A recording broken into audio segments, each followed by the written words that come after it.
E na nossa quinta aula, nós vamos falar de um problema muito comum, que é uma noite mal dormida. Muitas pessoas que chegam para mim dizendo, eu dormi, mas eu acordei cansado do mesmo jeito. Ou dormi e fiquei acordando no meio da noite, tendo um resultado de que você não descansou, não foi um sono reparador como deveria ser. Eu me lembro que em algumas fases da minha vida eu precisei recorrer ao uso de Red Bull para ficar até altas horas estudando, trabalhando. E eu não entendia por que à noite o meu sono não era tão bom. Eu não conseguia descansar direito e no outro dia eu acordava muito mais cansada. Isso já aconteceu comigo e com vários outros pacientes. Porque a gente não entende que o sono, ele começa várias horas antes da gente se deitar. Então eu tomava Red Bull ali umas 6 da tarde, achando que lá para as 11 horas, né, eu poderia simplesmente deitar e dormir. E eu não entendia que a fisiologia do Red Bull no meu organismo, ela começava a fazer efeito de verdade daí 4 horas. Então é como se eu deitasse e tentasse relaxar e dormir e ele ainda estivesse fazendo o efeito que eu precisava. Até que você começa a entender como é que está o seu corpo, como é que ele funciona, qual é o tempo de resposta dos estimulantes que você coloca, seja um Red Bull, uma cafeína, o próprio café, um chá, mate, vários elementos que você pode usar ali como energizantes, você precisa entender o tempo de ação deles no seu corpo e entender qual é a hora de começar a sua higiene do sono para ter uma noite reparadora. O que você precisa entender é que o sono, ele é um processo neurofisiológico muito sensível a elementos externos. Por exemplo, se você dorme numa barraca no meio da floresta, você vai dormir meio que num estado de alerta. Se você dorme no seu quarto, numa casa segura, né, com cerca elétrica, alarme, você dorme com outra qualidade de sono. Porque é como se você pudesse tranquilizar mais um ambiente e ficar em estado de alerta caso apareça alguma onça, algum outro tipo de animal num outro ambiente.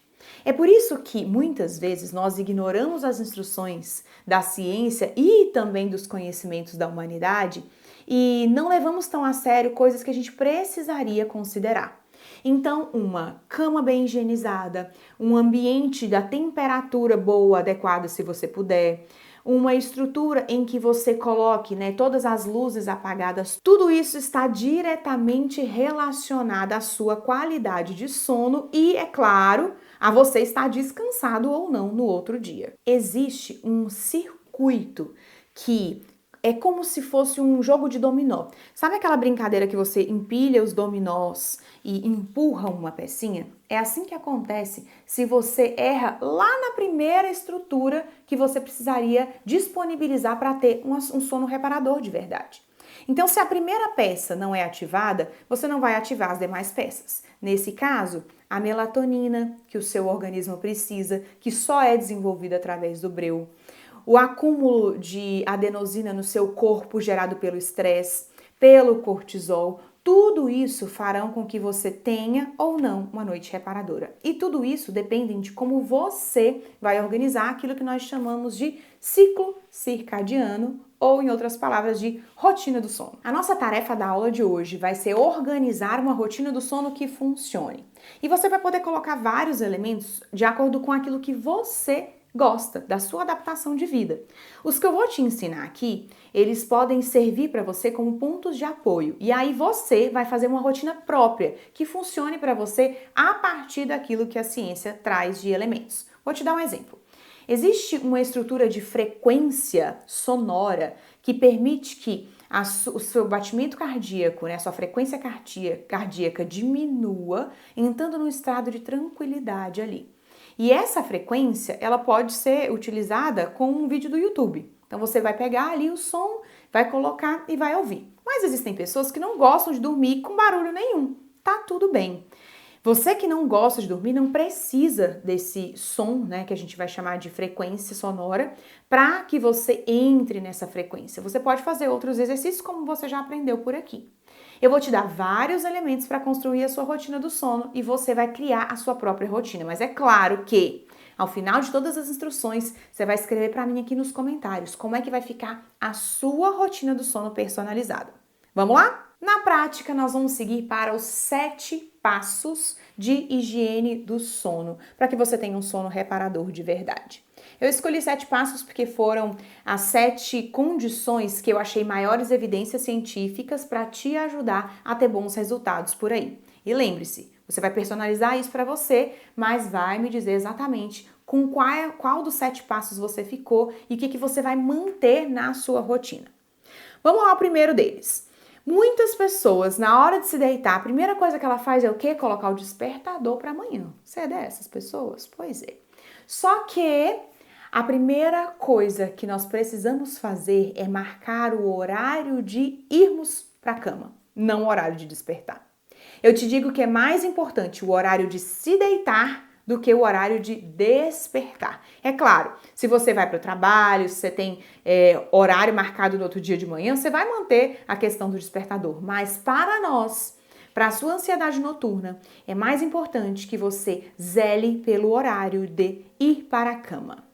O horário de se deitar precisa ser marcado durante o dia ainda. Então, por exemplo, eu tenho uma leve alteração do meu horário de dormir a depender do dia. Alguns dias eu tenho aula noturna, então estende um pouquinho mais. Mas eu deito, né, meu horário de dormir está entre 10 e 11 horas. Só que quando eu digo 10 e 11 horas, eu não estou dizendo que eu começo 10 horas e vou indo até 11, não. Segunda-feira, o horário é 10 horas. Terça-feira, o horário é 10 e meia. Quarta-feira, o horário é 11 horas, porque tenho aula. Quinta-feira, o horário é 10. Então, ele vai estar fisiologicamente marcado e registrado, o horário adequado daquele dia. Você só precisa definir.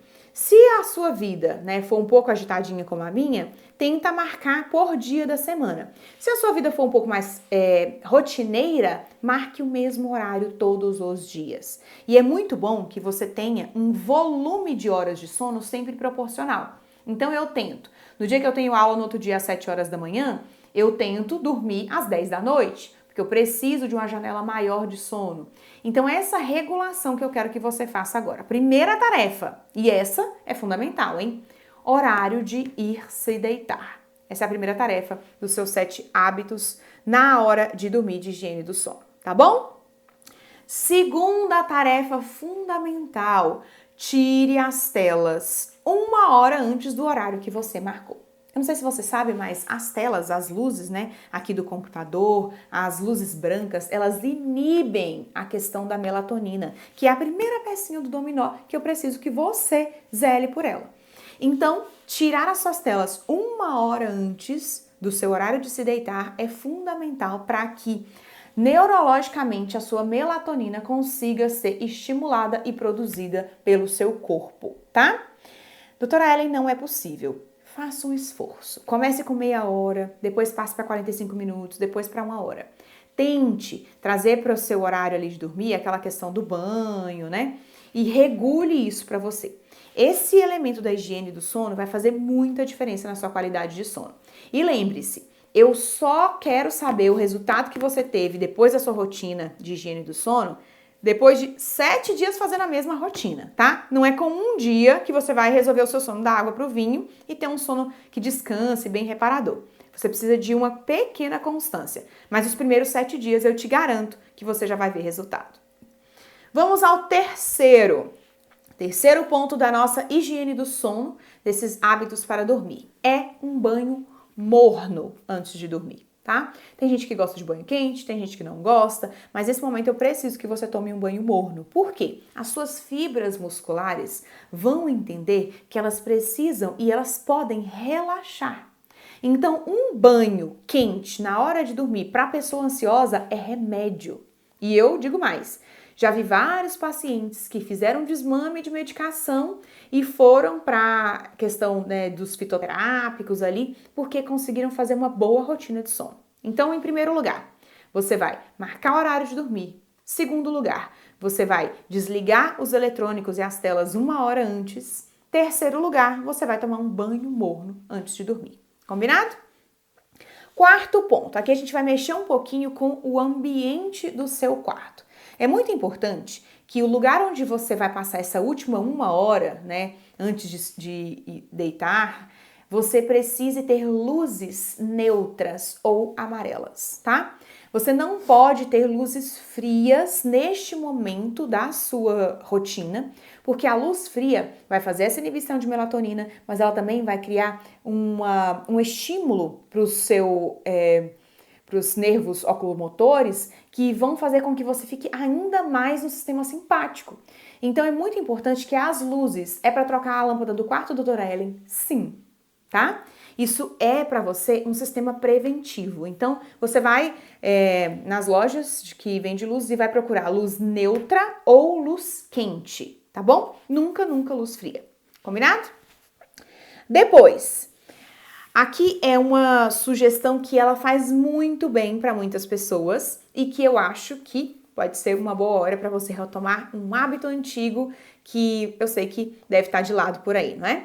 30 minutos de leitura antes de dormir. A regra dos 30 minutos é uma brincadeira que eu até faço no Instagram, né? Um chazinho ali, 30 minutos de leitura antes de dormir, que muitas pessoas não conseguem colocar 30 minutos, mas conseguem colocar 5 minutos. Isso já é suficiente para o seu corpo entender que ele está desligando. Você já viu as pessoas que dizem assim, nossa, eu começo a ler e dou sono. É isso que eu quero com você, tá? Se você puder, opte por livros de páginas amarelas. Isso também vai fazer um sistema neural para você mais eficiente. Mas se não, só de ser de papel já ajuda bastante. Posso ler no Kindle, doutora Ellen?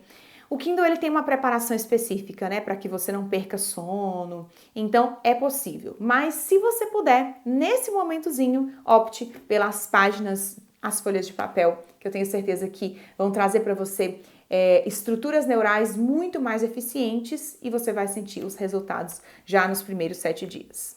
E para acompanhar ali os seus minutinhos de leitura, claro que uma bela xícara de chá, né?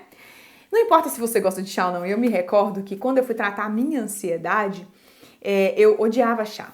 E eu entendi, né, por algumas estruturas de estudos da medicina de Santa Hildegard, da medicina hildegardina da Alemanha, que nós teremos muitos benefícios tomando nem que fosse água morna, tá? Isso para o nosso intestino, para a estrutura do nosso corpo, para o nosso descanso, para a revitalização. Então, se você não gostar de chá e quiser tomar aguinha morna, não tem problema também, tá bom? Umas gotinhas ali de limão, tá tudo bem. Mas, se você puder e gostar, um chá de camomila vai cair muito bem nessa última hora ali antes de você se deitar na sua cama de verdade.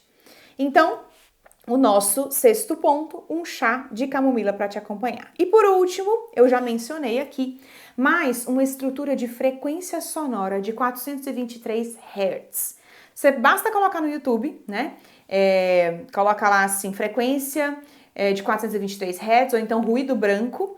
Muitas mães usam para bebês, para acalmar os bebês, para que eles peguem no sono. Então você vai simplesmente pegar esse vídeo, esse áudio e vai colocar para que você ouça durante o início ali da sua noite, tá bom? Esses 7 passos vão garantir que você tenha uma higiene do sono e que esse sono seja de verdade um sono reparador. Se você mantiver esses hábitos por pelo menos 7 dias, eu tenho certeza absoluta que a gente vai conseguir ganhos gigantescos com a sua ansiedade noturna. Então vamos fazer o seguinte, daqui 7 dias você volta aqui para me contar como é que a higiene do sono tem trazido resultados e benefícios para a sua vida. Combinado? A gente se vê então na próxima aula.